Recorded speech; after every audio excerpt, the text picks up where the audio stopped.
This is coffee number 5. I'm your host, Lara Schmoisman. Hi, everyone. Welcome back to coffee number 5. Today, I'm super excited. I mean, you know that person that keeps coming back to you in every talk? Like, you talk to people, you talk about her. Her name comes up, then I go to a conference, I'm writing to her. So I say, well, I need to have her in this podcast. It's meant to be. So welcome, Sandra Velasquez. It's such a pleasure to have you here. Thank you so much. Good to see you again. Yes. So tell me everything. I have so many questions because your journey has been crazy. You started doing COVID with nothing. You just took a class for what I understood, and you want to create your own product. So how did you come up with the idea? How did you say you found a place? And if I'm not wrong, it was someone who's giving you a class in the UK. They're based in the UK. But you created a brand really made for the US market. Yes. With a flair of Latina. Yes. So the story is that I actually was a professional musician for 15 years. So that's what I thought I was going to be doing for my whole life. I was a songwriter. I led a band called Pistolera. So singing in Spanish, again, celebrating culture, but through music. And because I live in New York, which is very expensive, I've always had a day job, for health insurance, and because I have a child.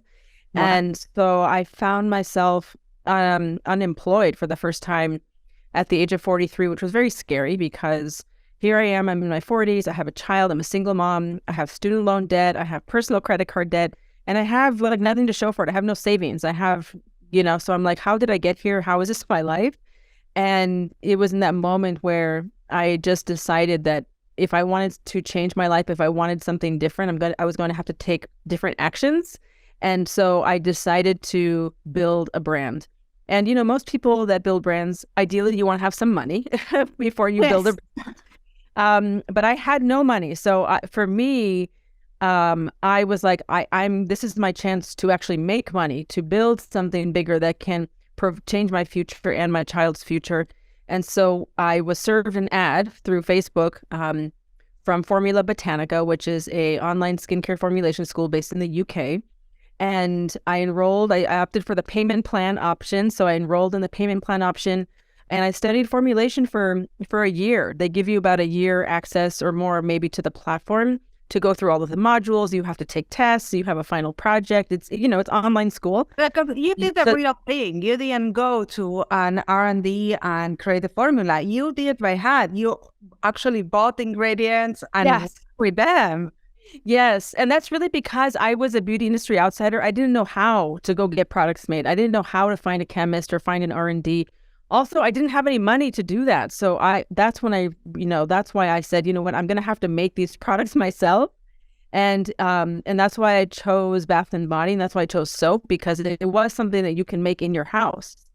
And so that's what I did. I studied formulation for a year. At the same time, I was also working on the brand for a year. Again, I had no money to pay for branding. So I asked my designer for a payment plan. Fortunately, she said yes. And that's really how I launched my brand, was on my American Express credit card by payment plan, because I had no money upfront to pay for anything. So I worked on the brand and the formulation for a year. Obviously, I had to go get other jobs, to pay the rent. So I went and I just got 3 jobs. I had one job that was to pay the rent and bills, one job that was to pay off my debt, and another job to fund my brand and pay off my credit card so that I could build this brand. And so that's what I did. And then COVID happened, but I was already in the process of building this brand. So it didn't occur to me not to launch the brand. I just went forward anyway. And luckily, COVID actually turned out to be really great for a lot of, e-commerce brands, because we were all stuck at home and everyone was doing self-care at home. Yeah. So, the brand still took off right away and had, sales from day one. That's incredible. So you created this brand. How many SKUs did you launch? How many products? I launched with what I wanted to be like a collection of things that went together. So I launched with 3 cactus soaps and 1 body scrub and 1 lotion bar. And so it was technically 5 SKUs, but really just 3 products, right? A soap, a scrub, and a lotion bar. If you will have it to do it again, would you start with the same line, or would you recommend to do something else? You would say, I will just start bake with one or one in two variations. It was good that I launched with a set because I was able to sell a bath set, and that was a higher order value. So I don't think I would change that, but what I might have done differently is I might have launched with just one soap instead of three, like a body soap, and then leave the opportunity to have like a facial soap, right? Because if it's marketed for the face, it can be a higher price point.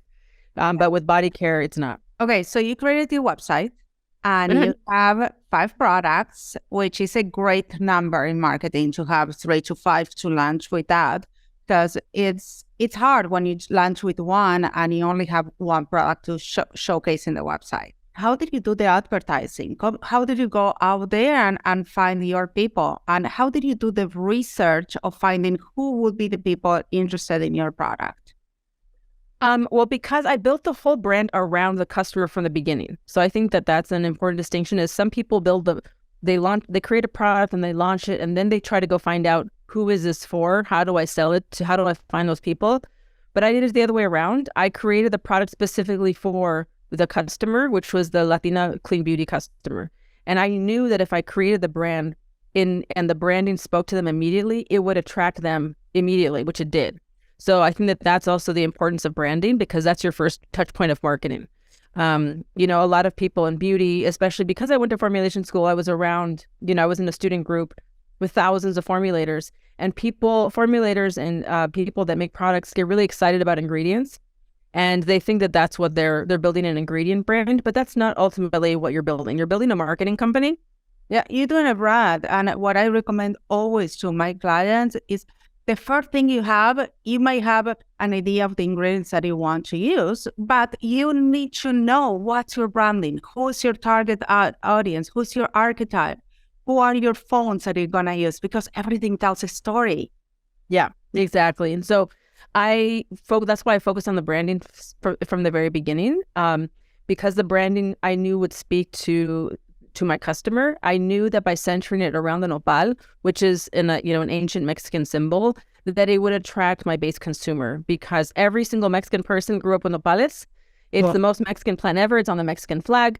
And so I knew that they would get it. Even though other people wouldn't get it, my idea was if I can get my base consumer to get it right away, that's going to help me.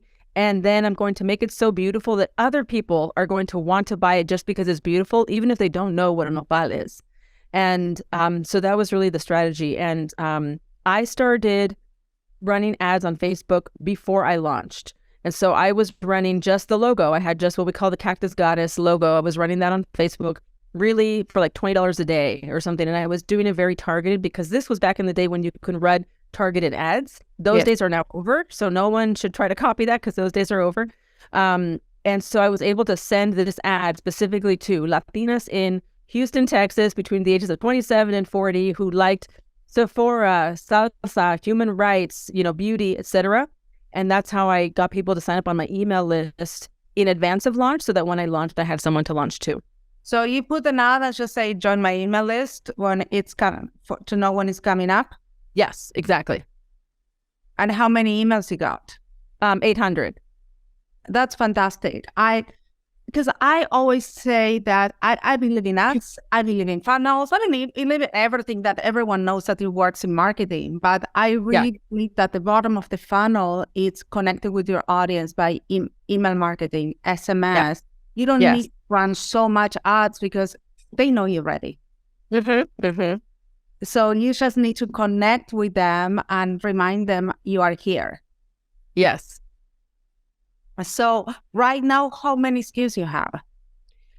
So we've only grown a little bit. We added another exfoliant. So now we have 2 exfoliants and we added another lotion bar. So it's just, it's like 7 instead of 5. So, obviously we have some merch items, but I don't really count that because those are just kind of like for the website. But in terms of SKUs, I was limited into what I could make because again, I still didn't have money for the first 2 years. I was bootstrapping and it wasn't until just at the end of last year that I finally raised outside capital. Yeah, we're going to talk about that in a minute. Of course, we need to talk about that. But this is my next question. Are you in retail? Yeah, so we are in Nordstrom. We're in Credo Beauty. We are at Free People Movement. We're at 13 Loon. We're at Whole Foods in New York City and about 400 boutiques across the country. So there's a lot of boutiques. We have a really strong boutique business.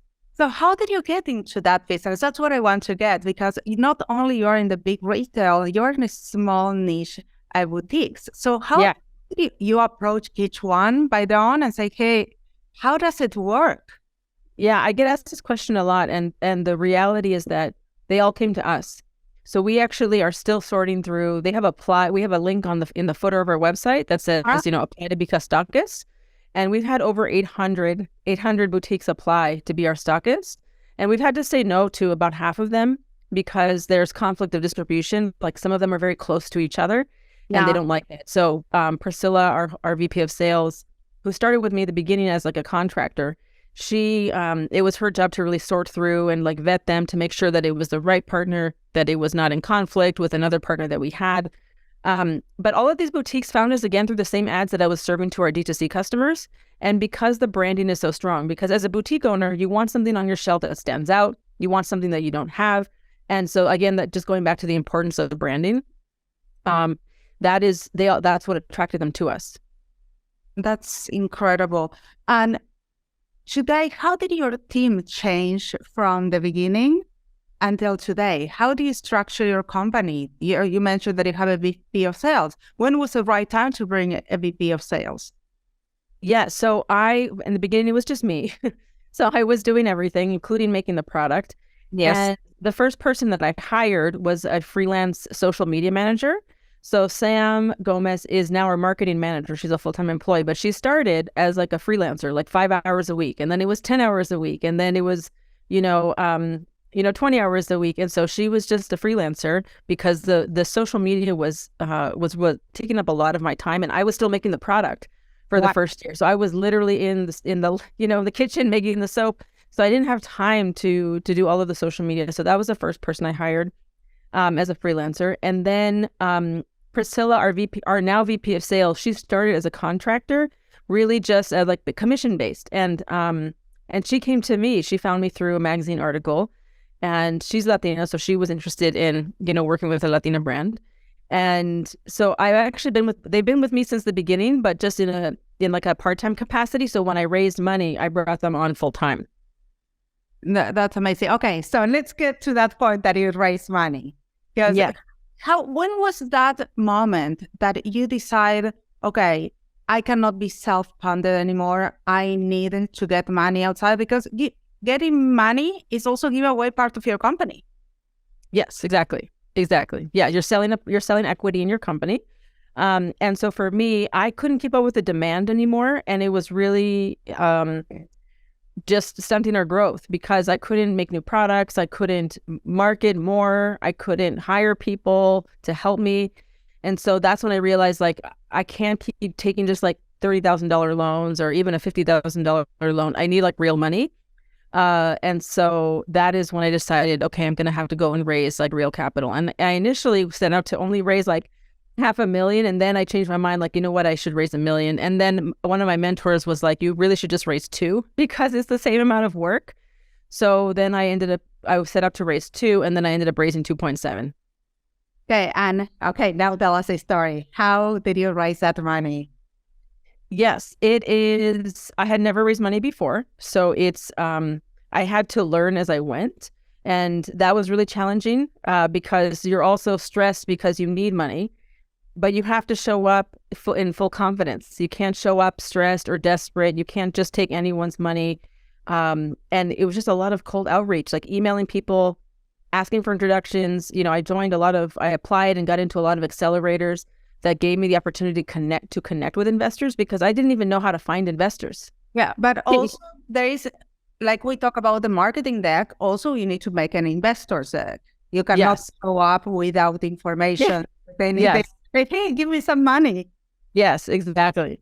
So I had to make an investor deck. I had, been comfortable making pitch decks, but the investor deck was something that I think I went through like 7 iterations. I think like I finally, was at like version 7 by the end and really just tweaking it as you go, because as you meet with investors, you get asked questions, and then you realize like, okay, clearly they have this question because it's not clear in the deck. So let me update the deck. And yeah, just got feedback from other friends who had raised before, and just learned as I went. Like I was not a pro at all. Like I'm still learning, but definitely now when I go to raise again for a Series A, it will be easier because I've done it before, and now I have a waiting list of investors who are interested in investing in Nopalera who didn't get a chance to the first time. That's incredible. And then you went to Shark Tank. Yeah. Yes. Let's talk about that. How was that experience? Yeah, Shark Tank is really really nerve-wracking. It's also a part-time job, like to prepare. Like I don't think people know how much is involved that goes on behind the scenes before you actually walk into the tank. So, I think I applied at the beginning of last year, like maybe February, and then once I got the call back, it was just preparation, like Zoom meetings every week, every 2 weeks, up until I filmed in July. So it was like half a year, of preparation. And then when you do film, you're not guaranteed that your episode will air. And they're very clear about that. So, to me, that's heartbreaking that people go through all of that work and then their episode never sees the light of day. And then they don't tell you when your episode will air. So you're just kind of waiting and waiting and waiting. And I was hoping that it would have aired at the end of last year for Q4, but it didn't. So it's, I'm glad that it ended up airing in January this year. You cannot say anything until it airs either. Right. You cannot. You cannot share anything, even if you get the money. Yes, correct. You have to wait until it airs. And what happens if it doesn't air? That's it. Then you just don't air. No one knows. No one knows. That's incredible. And it is nerve-wracking, but you got the money. And why you decided to go with... I didn't get the money. No, I did not get the money. I was given 2 offers and I turned them down. Well, you were offered. That's what I meant. You didn't get the offers from them and you turned them down. Why? Yes, because at that point, by the time I was actually filming Shark Tank, it was now last July. I had started to actually fundraise. So I was going out to raise like $1 million, $2 million, and I had a lot of interest. And so there was no way that I could undercut the valuation and give away so much of my company for so little money. And so I was open to them, giving me what I asked for, but they were at such a different end of the spectrum. They wanted like 30% of the company for $300,000, and there's just no way. No, absolutely. That didn't make sense for you. And how do you feel about having to give away your company in order to get money? I mean, I don't really have a choice. So my feeling is that like, I'm grateful for the opportunity. I'm grateful that, that people wanted to give me, money, and that we are able to stay in business and have a team and continue to build, because there was really just no other way. I had no money myself. I don't come from money. No friends and family have money. So for me, it was the only way. Yeah, that's clear. So what's next for you and NOPALERA? Yeah. So next is we are working on the innovation pipeline for 2024. So that's, now that we have money, we can afford to make new products, and it's expensive to do all the testing, so now we can do those kinds of things, and work with a chemist to help accelerate the innovation pipeline. Because our customers are there, they're in front of us, and they're ready to buy anything that we make. We just have to make the stuff, Yes. And but you need to make it right also. You cannot rush production, like all these testings. You need It takes a year. Yeah, it takes a year. And so that's why, we need to start working on 2024 like yesterday. And then really what's next is partnering with a large retailer like an Ulta or Sephora to really expand our business, nationwide. I want you to 2 touch points here, because first of all, let's talk about one hand is product that it takes a long time to develop, but the other side is creating the right packaging for that product too. Yes. They're 2 completely separate problems to have, and that what comes first and how you work the 2 logistics, because it's complete. And for you that you were doing it at home, I think it was even tougher to work with packaging. Yes. Now we have partners that help us source packaging, because in the beginning it was me just searching the internet, looking for the right thing that I wanted. But now we have packaging partners that can help us, again, accelerate that. So it's not just us looking for packaging. And now, our director of ops, that I hired, She also has experience sourcing packaging, so she already has relationships. So the whole thing just goes faster and is a little easier. And then in terms of branding, we have, our designer is the best. So anytime we need to brand something, the design of the packaging, that's not a problem. It's, but sourcing packaging now, it's a little easier that we have a team. Yeah. And the second, when you work with retail, because working with retail is a completely different experience that you selling at DTC. What are those things that it came to you when you started having deals with retail that said, oh, I didn't know about it? Like, for example, going to have to visit different stores or have to pay for marketing in those, even in those retails. Yes. I mean, I came from one of my previous, as I mentioned, I always had day jobs aside from being a musician. So I worked in CPG. So I already had experience. I actually worked as a CPG consultant. So I had been teaching classes to brands that were selling to grocery stores, which is a different model, but the concept of margins is the same. And so making sure that you price your products accordingly. So I was already aware of how wholesaling worked, fortunately. But what was new for me is that in beauty, the retailers take a much larger margin than grocery retailers. So for example, if you're a grocery brand, like let's say you make a drink or let's say you make a protein bar and you're selling your product to Whole Foods, the retailer is going to take like a 40 margin, maybe a 44. And in beauty, the retailers take a 60. That's huge. So it's so very important that because on top of that, you have to have other commitments. Marketing commitments, right? With the retailers. Yeah, not so much as, if you're paying for end caps, like that's one thing, but really you just need to be like, for beauty, you need to have minis available for sampling, so that's another cost. Right now you're making the same product twice, a full size version and a mini version, and one of them might be like a free gift with purchase, what they call a GWP. Yeah. Yeah. Well, Sandra, I'm so impressed with your journey and so grateful that you were here today with us and telling our audience at Coffee Number 5 your experience, and you were so generous with the tips and so open about it. So thank you for being here. Thank you. And to you guys, I will see you again next week with more Coffee Number 5. It was so good to have you here today. See you next time. Catch you on the flip side. Ciao, ciao.